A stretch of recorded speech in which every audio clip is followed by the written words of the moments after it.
మనకి ఇవ్వాల్సిన డబ్బులు మనకి ఇచ్చుంటే వెసులుబాటు వచ్చేది. దాన్ని అడగడానికి వైఎస్ఆర్ కాంగ్రెస్ పార్టీకి మనసు రావడం, నోరు రావడంలా. నిన్న మనం మాట్లాడుతుంటే మీరు చూశారు లాస్ట్ మీటింగ్లో ప్రత్యేక హోదా మాట్లాడాల. ప్రత్యేక హోదా ఇప్పుడు వెనక్కి ఎందుకంటే ఈయన ప్రత్యేక హోదా అంటే నరేంద్ర మోడీ కోపం వస్తుంది.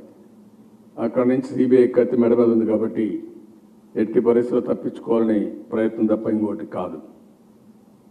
అదే సమయంలో టీఆర్ఎస్ సపోర్ట్ తీసుకొని ప్రత్యేక హోదా సాధిస్తారంట.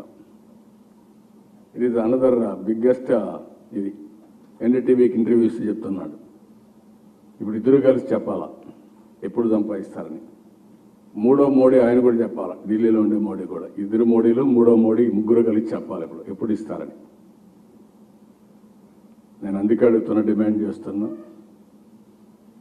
రాజకీయాలు చేయడం కాదు, పరిపాలన అనుభవం లేని వాళ్ళు కూడా ఒట్టొట్టి హామీలు ఇచ్చి ప్రజల మొగ్గు పెట్టాలని.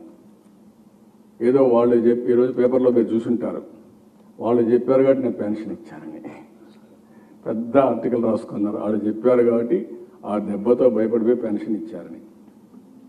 మీరు ఇచ్చింది ముష్టి 2,000 రూపాయలు. ఆ రోజు ముష్టేసి వేశారు. అది 10 ఏళ్ళు చెప్పుకున్నారు. మీరు 200 ఇచ్చి 10 ఏళ్ళు చెప్పుకున్నారు. ఈరోజు నేను 10 టైమ్స్ పెంచాను, 10 రెట్లు పెంచాను. That is my commitment to the society. అదే నా కమిట్మెంట్ పేదవాళ్ళ పైన. ఎందుకు చేయలేదు మీరు?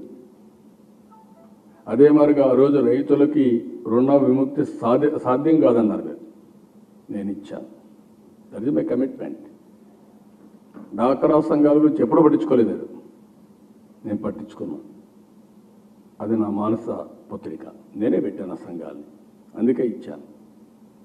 ఇలాంటివన్నీ ఉంటే వీళ్ళు ఇవన్నీ పట్టించుకోకుండా ఏదో అంటే బడ్జెట్ అంటే తెలియదు,